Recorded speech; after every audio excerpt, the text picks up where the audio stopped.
Good afternoon, everyone. First of all, thank you very much for the kind invitation, Professor Mario. It's an honor and pleasure for me to come to Bulgaria, to Varna, or not to Russia. Here I have a possibility to meet colleagues who have become very good friends over the time. And now, we always know classical TME and rectal cancer is mandatory.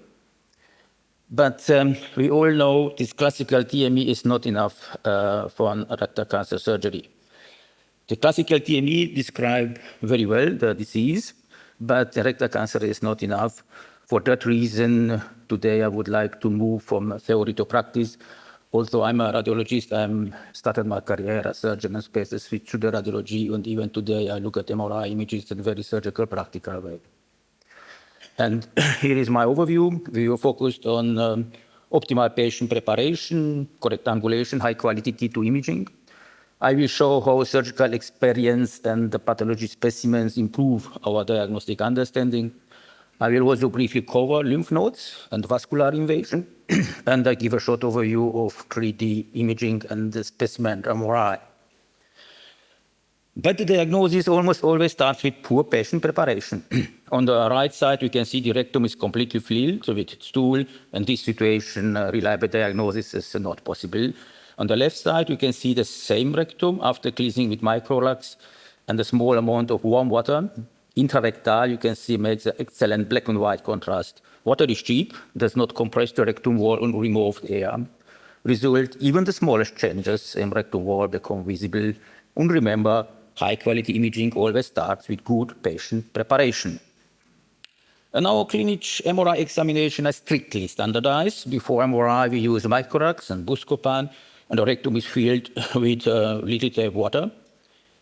While rectal preparation is ongoing, a smart resident first reviews the histological report to see whether to confirm the adenocarcinoma. Second, he also checks colonoscopy report and endoscopy images. And third, always perform the standardized MRI protocol. And don't forget, MRI is for staging, not for diagnosis. High-quality T2 imaging is the foundation of modern rectal cancer surgery. The most important structure for the surgeon is the mesorectal fascia. This structure must be clearly defined before surgery. On MRI, the mesorectal fascia appears as a very thin black line, green arrows. But this is technically challenging because look very similar to the peritoneum. But these are two different completely structures. The peritoneum is an anatomical structure, and the mesorectal fascia, however, defines the circumferential resection margin. And very low rectal cancer, surgeons strongly prefer the coronal view. The coronal view allows a clear assessment of rectal junction and distal end of the mesorectum. This is a dangerous area for the surgeons. We can also evaluate levatorani, which is essential for surgical planning. And we can also evaluate the sphincter complex with sphincter ani externus, internus, and intersphygmonic fat plane. And this intersphygmonic fat plane must be free of tumor if sphincter preserving surgery is considered. For routine rectal MRI, we don't use contrast agent IV, but however, in anal canal assessment, after contrast agent IV, you can see very well the sphincter ani internus on the intersphygmonic fat plane. And now, look at this image. We have three possible angulations, A, B, and C. Which one is correct? You might expect only one correct answer, but the correct answer is all of them are correct because the slice is planned perpendicular to tumor axis, not the body axis. I admit in case A, the planing in this angulation is very strange and contraintuitive, but it is still technically and oncologically correct. If the angulation correct, the axial MRI slices match exactly with the pathological section. Correct angulation matches pathology, just correct. Wrong angulation, you can see, can mimic organ invasion to lead to overstaging. Correct angulation shows the true, In the middle image with rest cycle, you can see wrong angulation. You see the tumor and prostatate apart connected, result is overstaging. And with yellow circle, you can see the correct angulation, where you can see clearly separation between tumor and prostatate, no prostata invasion. You see correct angulation result in correct staging. I and the surgeon, as always, first assessed the mesorectal fascia. Here we can see three different variants. We have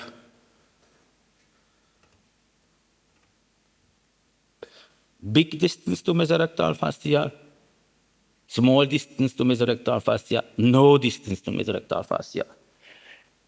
If the CRM resection is margin-free, of course, R0 resection can be achieved. Direct surgery is feasible with good oncological outcome. On B and C, we can see the CRM is pretended or evolved. Surgery alone, in this case, is not safe. By C, you can see no distance between tumor and mesorectal fascia. The CRM is evolved, and if you operate now, we cut in the tumor. That means R1 resection, and R1 resection, I mean local recurrence. And in this case, it's very clear that surgery is not the first step. We need downsizing and downstaging. This is the neoadjuvant radiochemotherapy. Neoadjuvant radiochemotherapy makes space, reduce tumor volume, and the surgery is then possible. And now let's focus on the vascular invasion. This is one of the most important MRI findings because it reflects systemic dissemination through the bloodstream. Once tumor cells get access to the venous system, you can spread rapidly, especially to the liver. But now look at carefully at this image in the middle. On a single MRI slice, we can assess tumor stage, 3D substratification to tumors, nodal stage, vascular stage, and the relationship between tumor and resection margin. In this case, we have a T3 tumor with moderate invasion of the mesorectum. We can see vascular invasion, nodal dissemination. We see we have a big distance to mesorectal fascia, and this is why MRI is so important is. In this case, the patient received neoadjuvant radiochemotherapy long course, and after we can see after neoadjuvant radiochemotherapy, we have a very good local result. The tumor has gone. We don't see vascular invasion anymore. The nodes is disappeared. And this time, in 2 weeks, the patient received liver metastasis because he had that vascular invasion. In conclusion, if you have vascular invasion, chemotherapy should be intensified at the beginning of the preoperative treatment. And now let's move to the nodal assessment. I will not focus on these small intramesorectal lymph nodes. They are removed anyway and blocked in standard TME. The real problem is these lateral lymph nodes is located outside the TME resection field. They remain in situ after standard TME, and this case was not specifically treated. 4 months later, the consequence is obvious, local recurrence, caused exactly by these untreated lateral lymph nodes. Take-home message, lateral lymph nodes, more than 10 millimeter, more than 7 millimeter, and short axis is always a red flag. They belong to different embryological, anatomical compartment. And we've not removed in standard TME in Europe or USA. We all know how important morphological assessment of lymph node is. Morphological assessment requires high quality, very high quality, to see the internal structure of the lymph nodes. If the image quality high or very high, diagnosis is very easy, like here. We can see here in homogeneity, and we can see node inside the node and irregular margin. These are clearly signs of metastasis. On another side, we can see these lymph nodes appear smooth and homogeneous, typical feature for reactive inflammatory changes. But even the higher resolution has its limits. Very small lymph nodes, about 2 millimeters, In about 2 millimeter, reliable morphological assessment is no longer possible. However, with micrometastasis may be still present in these morphologically normal appearing nodes. In such cases, we need functional imaging. And this is only possible using the new nanoparticle-based contrast agent. Normal functioning nodes take up this contrast agent by phagocytosis and therefore appear hypointense black in MRI. Micrometastasis destroy this function, and the contrast agent is not taken up, and the lymph nodes remain hypointense white. Here we can see we are in the obturator region. We can see two lateral lymph nodes on identical size, 2 millimeter benign morphology, but the functional imaging shows clearly difference, clearly biological difference. One node is black, indicating normal ESQ uptake and benign tissue. The other is white, indicating micrometastasis. Same size does not mean same biology or not the same diagnosis. Take home message for you: black means healthy, white means micrometastasis. I'm very sorry, but I have to disappoint you a little. Everything you have heard from me today already belongs to the past, at least technically. The future of MRI imaging lies in true 3D imaging. This data set, you can see, was performed 5 years ago on 3 Tesla scanner with scan time about 6 minutes.